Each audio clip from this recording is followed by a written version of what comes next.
ساکنان شهر دوشنبه از بی‌آبی در فصل گرما تنقیسی میکشند. ماه‌ها میشود که در چندین محله سراحاله شهر دوشنبه از جمله گلستان و میکرورایون‌های 46 تا 64 آب نوشاکی به طور کافی داده نمیشود. یعنی اومدگی ما که همین دو میخیله. هر تویستون مو دا وابشه آب نیست. ما سال پیش در 4 etaج بودم موتور داشتم. خیلی از زیادسته به آبی را یکم فروماگی. خیلی شکرانه خدا یکم دا آب هست که 3 و 4 وابشه 3 تویستون آب نیست. من سال 98 در همین دوم زندگی میکنم. همین پرابلم همین آب اینجا هست دوی.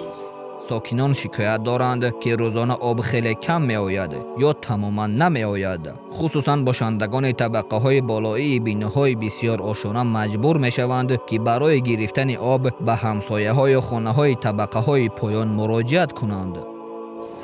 چند ساعت تماما همین روزانه نیست. یکم مکد میوید که دیگه نیست. چه خیلی میکنید؟ خیلی تو خد میکنیم با خیلی با چی میکنیم؟ تو یک دیشه خیلی با یکون همسایمون یکون جو میاریم.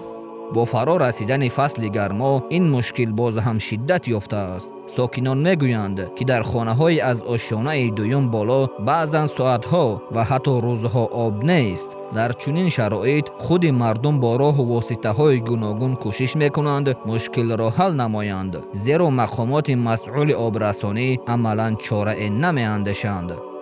آب نداریم. من و چی لباس شویم و ماشین که ما گرم کنیم و پیش کار نمیکنه.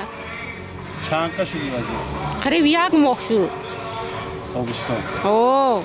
بعد چه میکنی؟ مثلا وقت چه حال میکنی شما؟ و من همین یک وقت میبرم قطع بچه پر میکنیم و همه خلوای میکنیم وقت چیکار کنیم دیگه؟ بعد میرسونن مثلا آدمی که کودکدار باشه. اوه آدمی کودکدار همین وقت کودکای قشلاق فرستادن گفتم خرابتون به حضور آب کنتون بید. مسئولان اداره آب تأمین کنی شهر کاهش آب را ناچیز و موقتی می‌خوانند، اما حقیقت آن است که هزاران نفر از جمله کودکان، پیرانسالان و بیماران از بی‌آبی رنج می‌کشند. به گفته ساکنان این مشکل از اول امسال آغاز شده و تا حال در محله‌های پایتخت تاجیکستان برطرف نشده است. این همه در حالی است که شهر دوشنبه در سالهای اخیر همچون مکان برگزاری نشست‌های بین المللی دایر به مشکلی آب در جهان معرفی می شود، اما خود ساکنان پایتخت دسترسی به آب نوشاکی را نداشته روز از روز با تنقیصی شدیدتر روبرو می شوند.